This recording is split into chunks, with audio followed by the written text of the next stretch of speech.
अस्सलाम वालेकुम, मैं हूं डॉक्टर इनकलाब फरीद और आप देख रहे हैं मेरा डिजिटल चैनल। आज हम कुछ बहुत अहम चीज़ों को डिस्कस करेंगे। काफ़ी सारे खौफ, काफ़ी सारे फोबियाज़ जिन्हें हम कहते हैं, काफ़ी सारे ऐसे जहन के अंदर पाए जाने वाले जो खौफ होता है डेंटल इम्प्लांट के हवाले से, उन सारे हम आज प्रॉब्लम्स को, कन्फ्यूजन्स को जो आपके जहन में होती हैं कि डेंटल इम्प्लांट को लेके कुछ सवालात आपके जहन में होते हैं, कुछ खौफ होता है, कुछ एंग्जाइटी होती है, उस एंग्जाइटी को लेके कुछ क्वेश्चंस होते हैं, उन सब के मैं आज बड़ी क्लियरली, बड़ी डिटेल से आंसर्स देने लगा हूँ।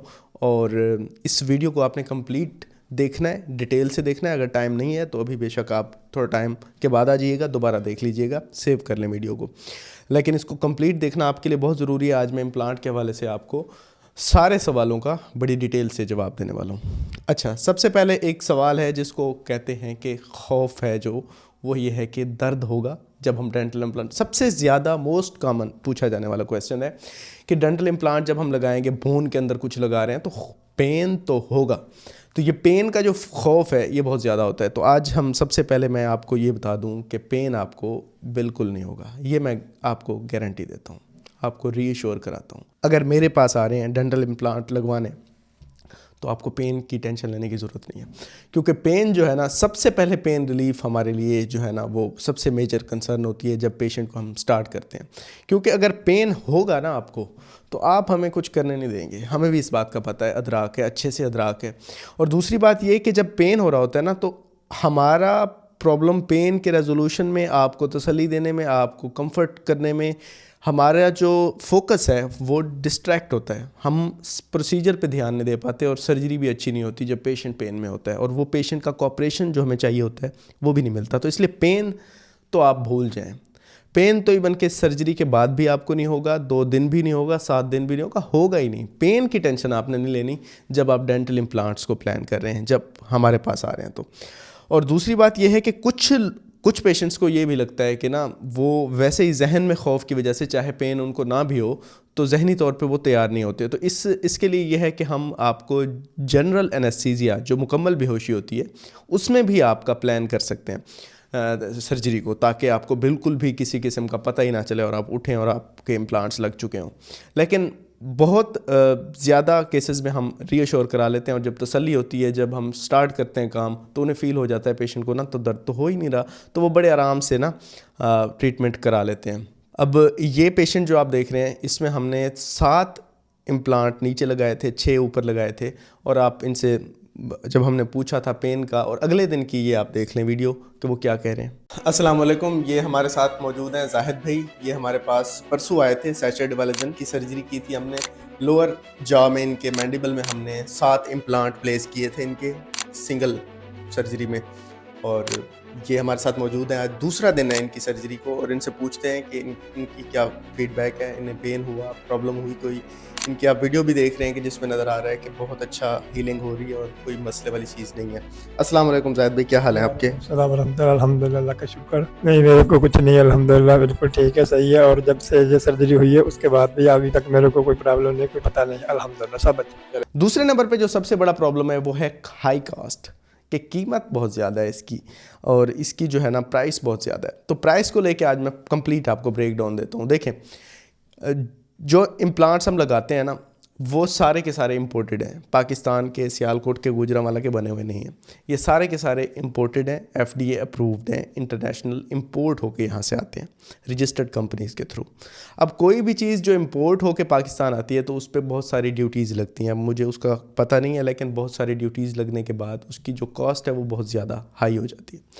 और फिर जब हम कोई अच्छी स्टैंडर्ड की चीज़ लगाते हैं तो उसकी कॉस्ट वैसे ही बहुत ज़्यादा हो जाती है, जब हम क्वालिटी को भी साथ में रखते हैं। जैसे कि टर्किश जो इम्प्लांट्स हैं वो सबसे चीप हैं, सबसे सस्ते हैं।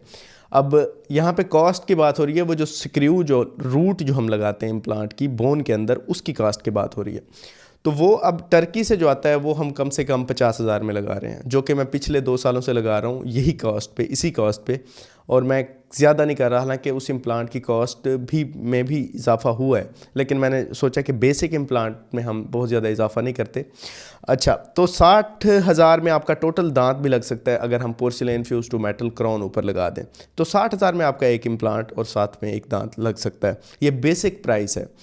अगर हम ऊपर जाते हैं, वो क्वालिटी को मज़ीद बेहतर करते हैं, हम कोरियन इम्प्लांट की तरफ जाते हैं, हम जो है ना काफ़ी एक अच्छे जो कंपनीज़ हैं जो कि जिनके रिसर्च प्रोडक्ट्स हैं काफ़ी ज़्यादा पहले वो बिज़नेस में है, काफ़ी ओल्ड और एस्टेब्लिश्ड जो कंपनीज़ हैं उनके फिर साफ ज़रे वो उनकी क्वालिटी भी बेहतर हो जाती है इम्प्लांट की, और इम्प्लांट की कॉस्ट भी बढ़ती जाती है। लेकिन एक एवरेज जो बेस्ट क्वालिटी का इम्प्लांट है वो आपका 1 लाख के अंदर लग जाता है, 1 लाख में आ जाता है।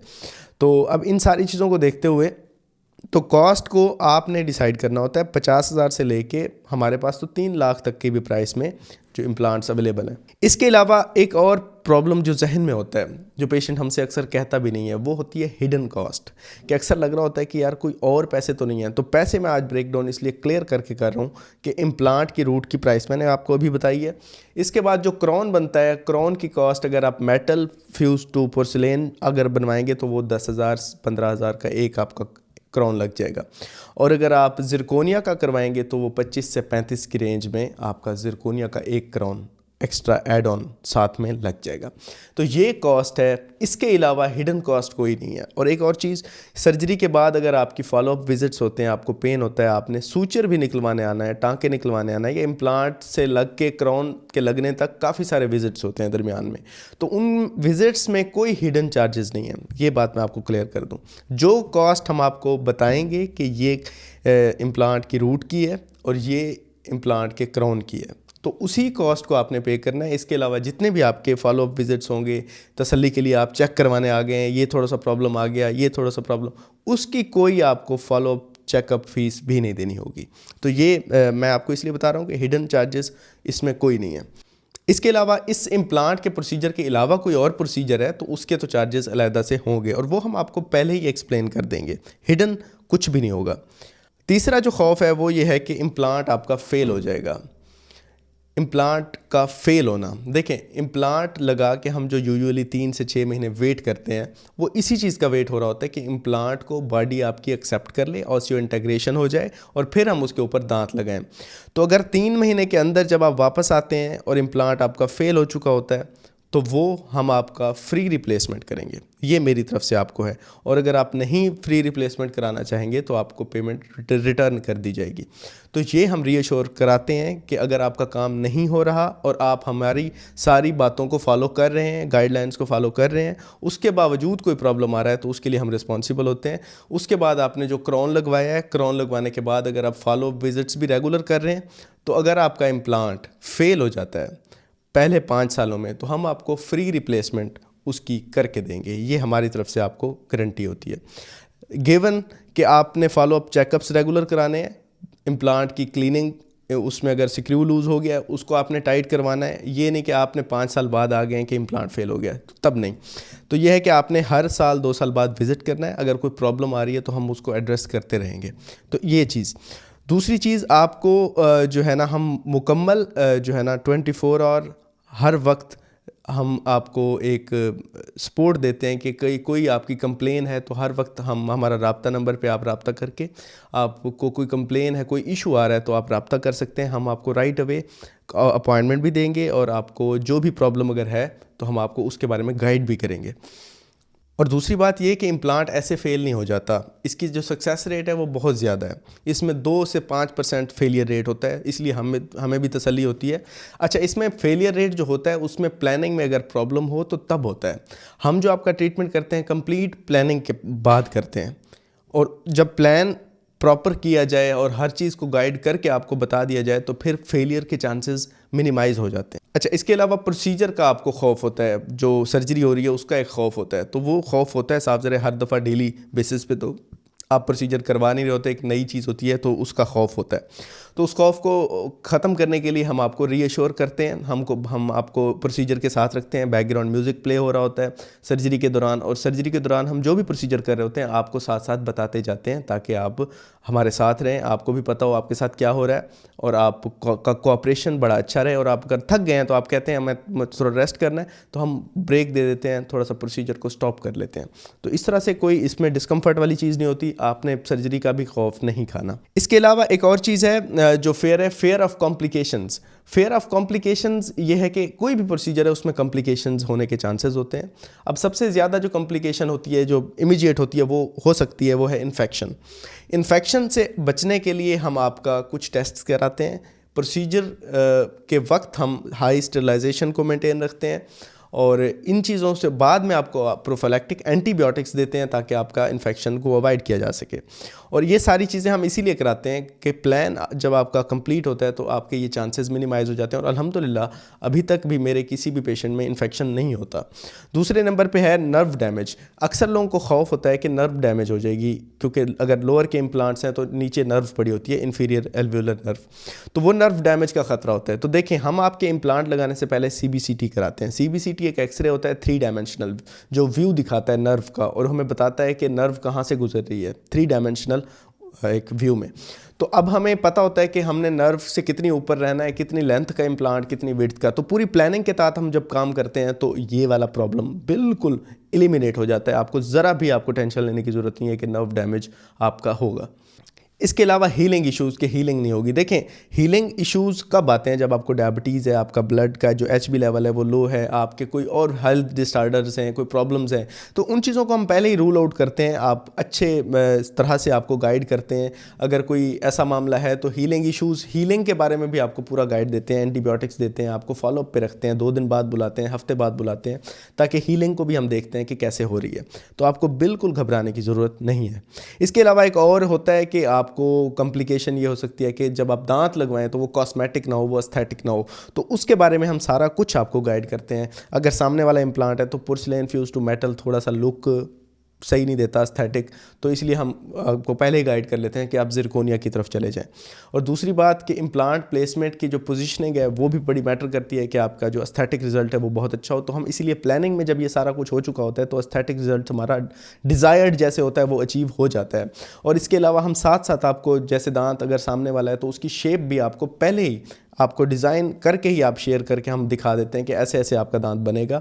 और अगर आपको कोई शेड में, कोई शेप में कोई प्रॉब्लम फील आती है तो उसमें हम 100% आपको कोऑपरेट करते हैं, हम दोबारा बनवा के देते हैं। अगर कोई इशू हो तो हम खुद ही उसको रिजॉल्व करते हैं। तो हम कम्प्लीटली हम आपके साथ चलते हैं इन सारे प्रोसीजर में, ताकि आपको जो डिज़ायर्ड रिजल्ट्स हैं उनको अच्छे से जो है ना आप तक डिलीवर किया जा सके। इसके अलावा एक और है कि लॉन्ग रिकवरी टाइम, क्योंकि 3 से 6 महीने का टाइम लगता है इम्प्लांट का। तो ये खौफ होता है कि 3 से 6 महीने तक मैं क्या करूँगा या क्या करूँगी।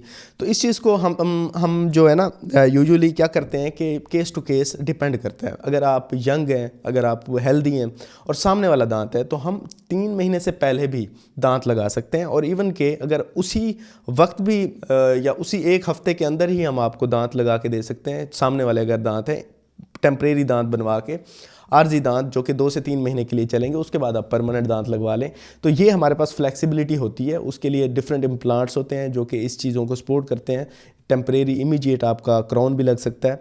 तो इसलिए लॉन्ग रिकवरी टाइम को लेके अगर आप परेशान हैं तो आप रब्ता करेंगे। आपकी सिचुएशन को देखते हुए हम आपके लिए जो बेस्ट पॉसिबल होगा वो प्लान आपको दे देंगे। इसके अलावा फेयर होता है कुछ लोगों को कि क्या पता मेरे पास हड्डी बोन है, क्या पता कैंडिडेट भी हूँ मैं इम्प्लांट का, इम्प्लांट लग भी सकता है कि नहीं। तो इन चीज़ों को देखने के लिए देखें, हम आपसे सारे ब्लड टेस्ट, CBCT और ये सारा मामलात इसीलिए ही कराएंगे ताकि हम CBCT देखें कि हड्डी आपकी मौजूद है, ब्लड टेस्ट देखें कि आपके अंदर ब्लड के अंदर कोई डिसऑर्डर्स तो नहीं है, कोई HB लेवल तो आपका बहुत ज़्यादा लो नहीं है, आपकी इम्यूनिटी ठीक है, आप अदरवाइज़ हेल्दी हैं, आपका कोई और सिस्टम, कोई और प्रॉब्लम तो आपको नहीं है। तो ये सारी चीज़ें देखते हुए हम डिसाइड करते हैं कि आपका इम्प्लांट लग सकता है कि नहीं। तो अगर आपने देखना है कि आप कैंडिडेट हैं कि नहीं, तो उसके लिए आपको जो है ना हमारा क्लिनिक विज़िट करना होगा, या हमें अपनी पिक्चर्स, अपने एक्सरेज और अपने CBCT के स्कैन्स भी आप सेंड कर सकते हैं, तो हम आपको गाइड कर लेंगे। इसके अलावा कुछ और आपको फियर होता है कि क्या पता क्या होगा, तो कुछ भी नहीं होगा, जो मैंने बताया यही होगा। आप बिल्कुल रिलैक्स रहें, आप आएंगे, आपका इम्प्लांट प्लेस होगा, आप चले जाएंगे। प्लानिंग हम पहले करेंगे, आपको कम्प्लीटली गाइड करेंगे प्रोसीजर के बारे में, हर चीज़ के बारे में। मेरा ये एक रूल है कि मैं पेशेंट को जितना टाइम उन्हें चाहिए मैं देता हूँ। कंसल्टेशन का, प्रोसीजर से पहले का, प्रोसीजर के वक्त, प्रोसीजर के बाद, जितनी टाइम चाहिए, ताकि मेरे जहन में क्या होता है कि जितने भी पेशेंट के जहन में कोई अभाम है, कोई प्रॉब्लम्स हैं, वो सारे के सारे मुझे बताए ताकि मैं क्लियरली आंसर कर पाऊँ। और वो जब डिसीजन ले या जो भी उसका डिसीजन हो वो इन्फॉर्म्ड डिसीजन हो। इन्फॉर्म्ड डिसीजन वो होता है कि जिसमें उसको हर चीज़ का पता हो और फिर वो फैसला करे, अच्छे से क्लियरली पता हो। जैसे मुझे पता है, मैं चाहता हूँ कि उसको भी उस लेवल पे जाके पता हो, फिर जाके वो फैसला ले। अगर आपका इन्फॉर्मेशन, आपके पास डाटा पूरा नहीं होगा, क्वेश्चंस भी होंगे, तो आप सही फैसला भी नहीं ले पाएंगे। तो इसलिए आप अपॉइंटमेंट बुक कर सकते हैं। आप हमें अपने स्कैन्स, अपने ब्लड टेस्ट्स और अपनी पिक्चर्स वगैरह भी शेयर करके आप एक टेम्परेरी जो है ना प्लान ले सकते हैं। डेफिनेटिव प्लान तो आपको चेकअप के बाद ही होगा। तो उम्मीद है आपका सारे प्रॉब्लम्स यही होते हैं मोस्ट कॉमन जो आपसे मैंने शेयर कर लिया। और कोई प्रॉब्लम अगर आपके जहन में है तो कमेंट में ज़रूर बताएं, ताकि मैं उसको भी फिर बाद में एड्रेस कर सकूं। आप सबका बहुत बहुत शुक्रिया, thank you so much. Appointment number दिया गया है, आप अगर हमारे साथ इन टच आना चाहते हैं तो रब्ता कर सकते हैं। Thank you so much.